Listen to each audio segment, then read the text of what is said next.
and welcome back to my channel. I am Dr. Suraya Shaheen and today I will deal the questions and these questions are based on net exam questions. ये बहुत ही important questions है. इसमें से कुछ questions तो मैं ऐसे लेकर आई हूँ जो कि काफ़ी डेप्थ से दिया गया है क्वेश्चंस को, और कुछ क्वेश्चंस आपको ऐसे हैं जो कि नेट एग्जाम में पूछे भी जा चुके हैं. तो ये सारे आपको की क्वेश्चंस है और इन सारे जो भी मैं इस तरह के जो क्वेश्चंस लेके आती हूँ आपको मल्टीपल चॉइस क्वेश्चंस, तो अगर इन सारे क्वेश्चंस को आप प्रिपेयर कर लेते हैं तो ये आपके नेट एग्जामिनेशन के लिए काफ़ी हेल्पफुल है. और I hope that one day you will crack net examination. अगर सारे क्वेश्चन को अगर आप देखते हैं इस तरह के जो मैं लेके आती हूँ जो PYQ पे बेस होता है नेट एग्जाम क्वेश्चंस में, तो ये की सेशन प्रिपरेशन में लेकर आई हूँ. Right. So first question is which of the following is written by Samuel Butler. इनमें से कौन सा वर्क है जो कि सैमुअल बटलर ने लिखा है. First is religio laici, second is David simple, third is Hudibras and fourth is journal of plague year. तो सबसे पहले मैं आपको ये बताती हूँ कि सैमुअल बटलर कौन थे. एक्चुअली सैमुअल बटलर जो है वह एक he is an English novelist and critic and he is best known for the satirical utopian novel एरहोन. इनका एक एरहोन नॉवेल है जो कि यूटोपियन है and it was published in 1872 and एरहोन is also semi-autobiographical and he is also known for the semi-autobiographical novel The Way of All Flesh. इनका एक novel है Samuel Butler का, वो है the way of all flash जो कि semi autobiographical novel है. Right. जो कि पोस्टथमस पब्लिश हुई थी 1903 में. सो ये हो गए आपको सैमुअल बटलर के बारे में. तो आपको इनके वर्क जो है एक एरहोन है वो इम्पोर्टेंट है, वो आपको पढ़ना चाहिए. अब हम आते हैं इन क्वेश्चंस पे, क्वेश्चंस के ऑप्शन पे. तो इसमें से कौन सा वर्क है जो कि सैमुअल बटलर ने लिखा था. तो सैमुअल बटलर ने लिखा था Erewhon, the way of flesh, Hudibras. Right. तो ये correct answer is Hudibras. So आपके की सेशन में मैं जो क्वेश्चंस लेकर आती हूँ, क्वेश्चन को मैं डील करती हूँ, साथ में आपको आंसर भी मैं लेकर आती हूँ. सो आपका यहाँ करेक्ट आंसर हो जाएगा ह्यूडिब्रास. राइट. अब next question is Dryden's all for love is an adaptation of. Dryden का जो ऑल फॉर लव है वह एडेप्टेशन कहाँ से है. तो एडेप्टेशन है, first option is Philaster, second is Romeo and Juliet, third is Antony and Cleopatra and fourth is Edward two. Right. तो ड्राइडेन का जो पहले हम ये बताते हैं कि ऑल फॉर लव एक्चुअली क्या है. तो ऑल फॉर लव का एक सब टाइटल भी है the world well lost. All for love का सब टाइटल है द वर्ल्ड वेल लॉस्ट और all for love was published in 1677 and all for love is a heroic drama. So आपको ये ध्यान में रखना है कि ऑल फॉर लव का सब टाइटल है the world well lost and ये पब्लिश हुई थी 1677 में, और जो कि एक हीरोइक ड्रामा भी है. तब इससे बहुत सारे आपके पॉइंट्स बन गए जो एग्जामिनेशन पॉइंट्स ऑफ व्यू से है. राइट.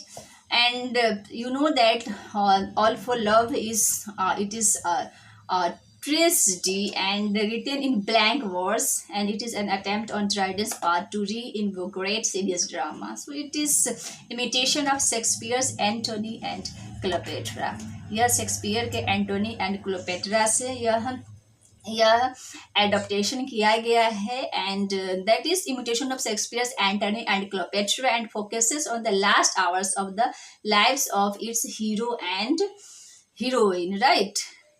ये हो गया आपका, इसलिए इसका आंसर जो हो गया एंटोनी एंड क्लियोपेट्रा हो गया. Very very important question. Next question is in Langland's Piers the ploughman, Piers appears finally as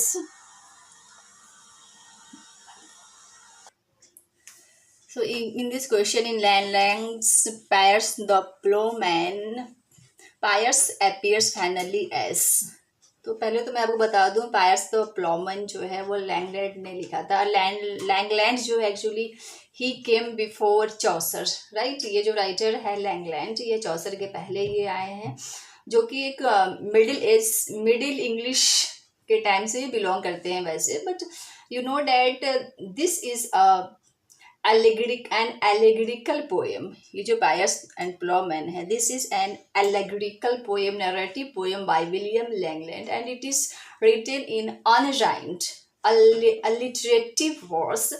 यह अनराइम में लिखा गया है, यह अलिटरेटिव वर्स है, और यह जो इनका जो सेक्शन जो डिवाइड हुआ है इस वर्क का, उसको कहते हैं पासेस, जिसको लैटिन में कहते हैं स्टेप।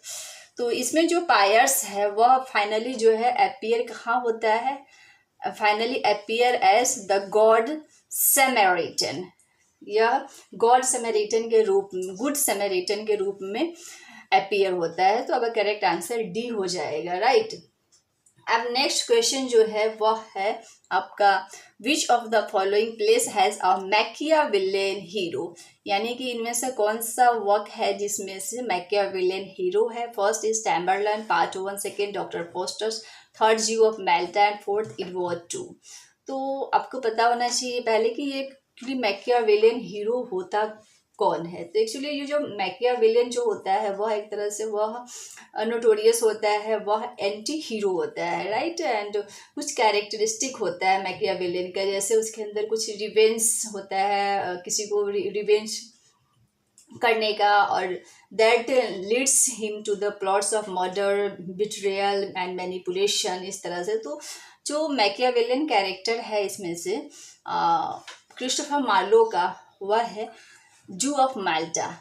जू ऑफ माल्टा में है, आपको यह देखने को मिलता है। तो जू ऑफ माल्टा में एक्चुअली जो है एंटी हीरो जो है वह बारबेरस है। तो बारबेरस जो है वह नोटोरियस है, एंटी हीरो है, और वह एक वेल्दी जीविस है, and he is a Machiavellian character, and he is driven to Machiavellian revenge by the Christian rulers of Malta. And in this work, in this play, you find a murder, betrayal, manipulation, these all things that we find in the character of Jew of Malta.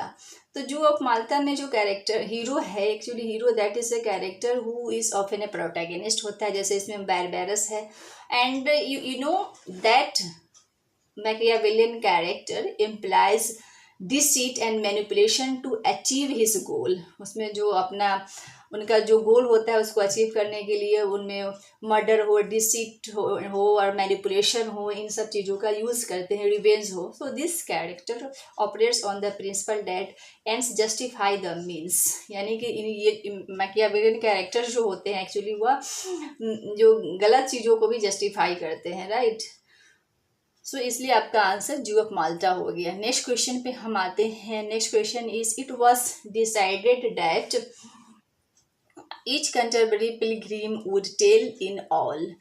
First option is 1 story, second is 2 story, third is 3 story and last is 4 story। तो यानी Canterbury tales में जो decide किया गया कि सभी Pilgrim कितने story मतलब नरेट करेंगे, तो उसमें जो है कि 4 स्टोरीज।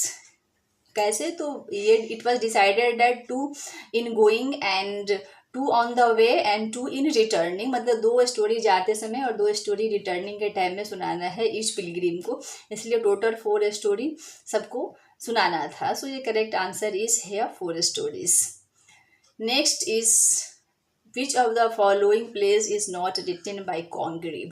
अब यहाँ पर आपका क्वेश्चन क्या है, नॉट है, ये ध्यान में रखना है। बहुत सारे स्टूडेंट यहीं पे कंफ्यूज करते हैं, मतलब एक देखा वे ऑफ द वर्ल्ड यानी कॉन्ग्रीव ने लिखा है और यहाँ पे मार्क कर दिया फर्स्ट, बाकी चीज़ को ध्यान में नहीं देखा। तो आपको ये चीज़ यहाँ पे ध्यान रखना है, पहले क्वेश्चन को you have to read the question properly and what is the option here. So question is, which of the following place is not written by Congreve. First option is the way of the world, second is the old bachelor, third is love for love and the fourth is the relapses. So you know that Congreve has written the way of the world, old bachelor, love for love. He didn't write the relapse. So the correct answer is D here. Next question is, the total number of poems in Shakespeare's sonnet is. Shakespeare ने कितना sonnet लिखा total कितना लिखा 154। तो Shakespeare जो है, Shakespeare is an Elizabethan famous dramatist who wrote 154 sonnets and he wrote 36 plays। और उनका जो फेमस ट्रेस्टिस है Othello, Hamlet, King Lear, Macbeth, ये काफ़ी इंपॉर्टेंट ट्रेस्टिस है, प्ले है जो कि शेक्सपियर ने लिखी है। जहाँ से आपको नेट एग्जाम में क्वेश्चंस काफ़ी पूछे जाते हैं, उनकी कोटेशंस हो, उनकी डायलॉग्स हो, कैरेक्टर्स हो, ये सब पूछे जाते हैं। कई बार शेक्सपियर के जो इम्पोर्टेंट सॉनेट्स हैं वहाँ से भी क्वेश्चन पूछे जाते हैं। Next question is, which of the following poems did Milton write in octosyllabic couplets? इनमें से कौन सा पोएम है जिसने octosyllabic couplet में मिल्टन ने लिखा? First option is Il Penseroso, second is on his blindness, third is on the late massacre in Piedmont and third is Lycidas. So इस मिल्टन ने कौन सा ऑक्टोसिलेबस में लिखा? तो ये अल्पेंसेस्ट्रो उसने ऑक्टोसिलेबस में कॉपलेट में लिखा। सो ये करेक्ट आंसर इज अल्पेंसेस्ट्रो। वैसे आपको मिल्टन के ऑन हिज ब्लाइंडनेस भी पढ़ने चाहिए, राइट? ये काफ़ी इंपॉर्टेंट है। Next is Venus and Adonis is a long narrative poem। Venus and Adonis जो है लॉन्ग नैरेटिव पोएम है, किसने लिखा? First option is Shakespeare, second is Marlowe, third is Drayton and fourth is Sidney. तो ये जो long narrative poem है Venus and Adonis, यह शेक्सपियर ने लिखी है, राइट? सो ये correct answer is Shakespeare. Next question is, which of the following books proposes a political theory? इनमें से कौन सा, इस टाइप के क्वेश्चन भी आपको पूछे जाते हैं कि यानी किस टाइप के जॉनरा है कोई भी वर्क, तो इसमें से कौन सा पॉलिटिकल थियरी के बारे में है? First option is Principia, second option is Leviathan and third option is anatomy and melancholy and fourth option is liberty of prophesying. तो इसमें से जो है वह लेविएथान जो है, लेविएथान, यह पॉलिटिकल थियरी के बारे में, this book proposes political theory. तो let me talk about Leviathan. Leviathan actually इसका एक सब टाइटल भी है, the matter, form and power of a commonwealth, ecclesiastical and civil. So इसको लेविएथान भी कहते हैं।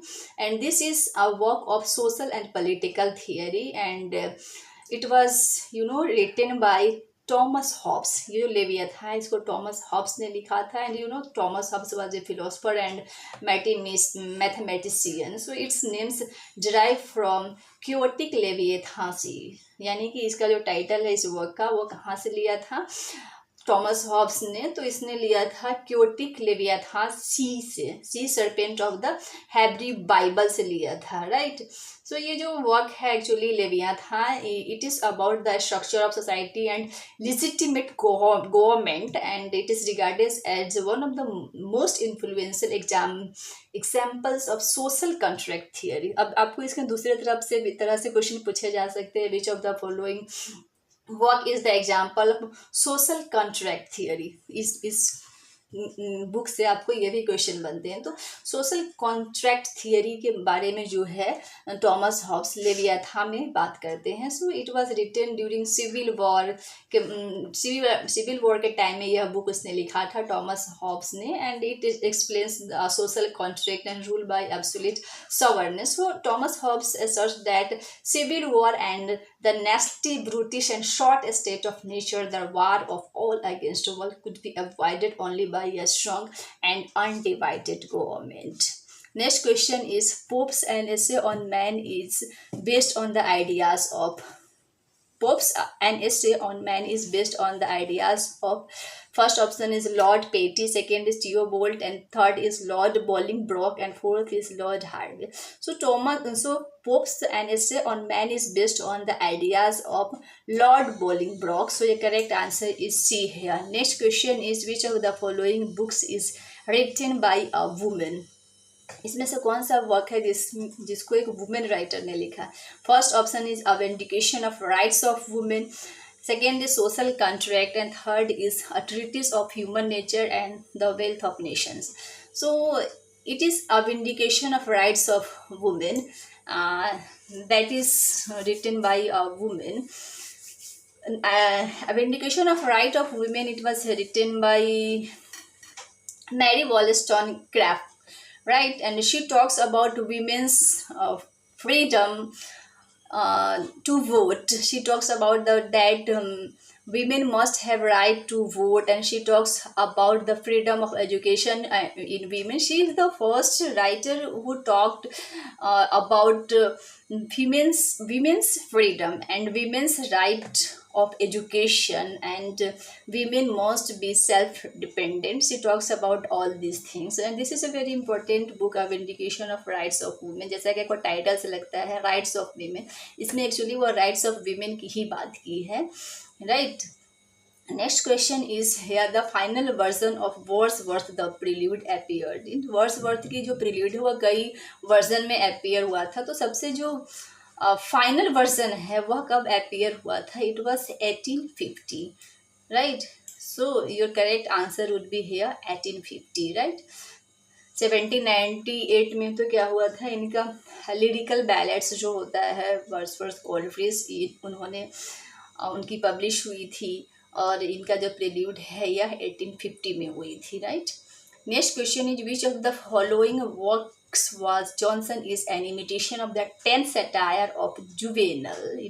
मतलब कौन सा वर्क है इसमें से जो जॉनसन की जो कि इमिटेशन है 10th सटायर ऑफ जुवेनल का? First option is London, second is vanity of human wishes, and third is the life of Savage, and fourth is रैसलास.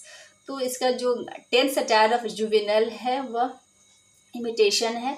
कौन सा वर्क है? यह vanity of human wishes. This is by doctor Johnson, and you know doctor Johnson is a very important writer in English literature who is known for lives of poets and his poem London, where he talks about the pollution of city, where he talks about how city is very different from the village life, and in Vanity of Human Wishes Dr. Johnson talks about how people start avoiding the things in the coming days, and how there are so many wishes in human life that people should avoid. So then he talks about this all things in Vanity of Human Wishes. And next question is, that is last, which of the following books by Jonathan Swift is a religious allegory? अब देखो Jonathan Swift जो है काफ़ी important writer है, जिनसे बहुत बार UGC net examination में पूछा जाता है, जो कि ये सब राइटर जो है Jonathan Swift, he is contemporary of doctor Johnson. इसी के टाइम में आते हैं. अलेक्जेंडर पोप है, जोनाथन स्विफ्ट है, और डॉक्टर जॉनसन है. ये सब एक दूसरे कंटेम्परेरी राइटर में आते हैं. तो जोनाथन स्विफ्ट की जो रिलीजियस एलेगरी कौन सा है? First option is a battle of book, second is a modest proposal, third is Gulliver's travel, and fourth is a tale of the tub, right. तो आपने गलीवर्स ट्रेबल भी पढ़ा होगा. नेक्स्ट इसका जो ऑप्शन, करेक्ट ऑप्शन जो है इसमें आपका रिलीजियस एलेगरी का, ये इसका टेल ऑफ द टॉप होगा, right. Tale of the top, that is a religious allegory, sir, right. और इसमें बैटल ऑफ बुक एक जो है, ये भी इनकी काफ़ी इंपॉर्टेंट बुक है, जिसमें से इसमें एंशिएंट एंड मॉडर्न राइटर्स की बात की है. Battle of the books, modest proposal भी इनकी इंपॉर्टेंट वर्क है. वैसे गलीवर्स ट्रेवल्स भी काफ़ी इंपॉर्टेंट वर्क है, जिसमें कि 4 ट्रेवलिंग होता है, जिसमें लिलीपुट है, लापुटियसियन है, ये सब पढ़ना होता है इसमें. ये सब क्वेश्चंस इसमें से बनते हैं. So these are the very important and key questions from your examination point of view. If you prepare all the questions which I deal in the key session examination preparation, ये जो हमारा session है एक तरह से examination preparation session है, और ये जो क्वेश्चंस है काफ़ी की क्वेश्चंस है, जो कि कुछ क्वेश्चंस तो पूछे जा चुके हैं, कुछ क्वेश्चन उसके बेस पे है जो प्रीवियस ईयर में पूछे जा चुके हैं, उसी बेस पे है. तो इन सारे क्वेश्चंस को आप देखिए, पढ़िए, और सारा क्वेश्चन को अगर समझ लेते हैं, मेमोराइज करते हैं, I hope you will definitely crack net examination. Thank you.